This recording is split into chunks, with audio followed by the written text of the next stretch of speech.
It was a friendship that shouldn't have worked. John, a former Navy pilot just released from a North Vietnamese prison. Joe, a young senator from Delaware.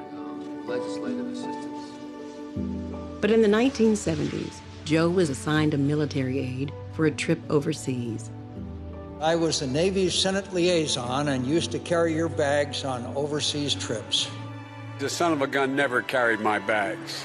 He was supposed to carry my bags, damn it, but he never carried my bags. John and Joe traveled thousands of miles together. The families got to know each other, gathering for picnics in the Bidens' backyard. They would just sit and joke. It was like a comedy show sometimes to watch the two of them. But when John was elected to the Senate as a Republican from Arizona, they found themselves on opposing sides. We're in different parties. We hold different views on many issues.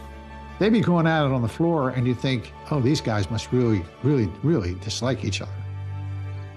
And they'd be having dinner that night together. Senator Biden had great respect for the institution of the Senate. He built relationships that were cordial, that were personal. We've always been willing, when we thought the other guy was right, cross the aisle and lock arms. It's good for the country. It takes trust to get things done in a divided government. And I think with Joe Biden, his colleagues knew that your points were equally valid to him.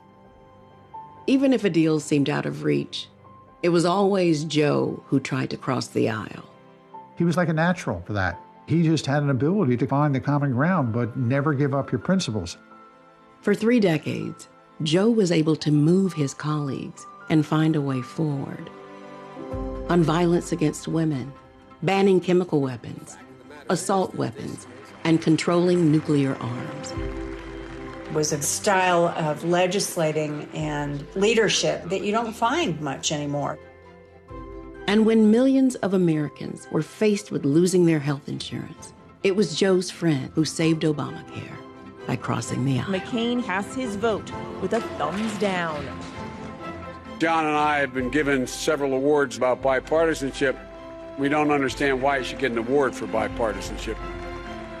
Thank you for your example. I'm proud to remain the same good guy that you were when you first got here. Most of all, for your friendship. My life and the lives of many have been enriched by it.